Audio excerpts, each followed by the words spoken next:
Music by Arya Sharma.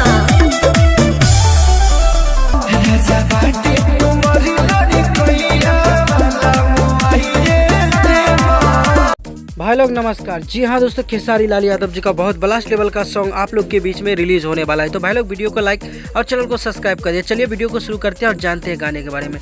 जी हाँ दोस्तों, गाने का नाम है अलकातरा। जी हाँ दोस्तों, इस गाने को गाए हैं खेसारी लाल यादव जी और अलका झा। दोस्तों बात करते हैं गीत का, तो गीत है सत्य सवारकर जी का। जी हाँ दोस्तों, इस गाने को संगीत से सजाया ओम झा जी ने। भाई लोग बता दूं, इस फिल्म का गाना है जिस फिल्म का नाम है रॉडी इंस्पेक्टर। जी हाँ दोस्तों, खेसारी लाल यादव जी का साउथ फिल्म रॉडी इंस्पेक्टर उसी फिल्म का गाना है जिस गाने का नाम है अलकतरा।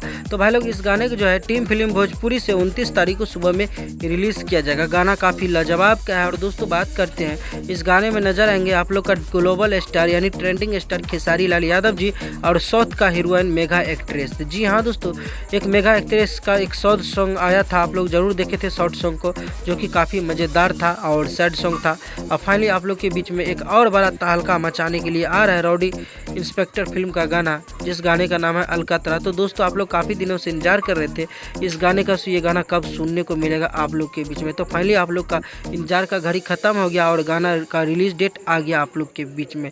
तो मिलते हैं नए वीडियो के साथ, तब तक के लिए अपना ख्याल रखिएगा और देखते रहिएगा भोजपुरी चिप यूट्यूब चैनल। धन्यवाद दोस्तों, कोई नए अपडेट के साथ में मिलेंगे फिर से कल। तब तक के लिए bye bye, take care, love you all.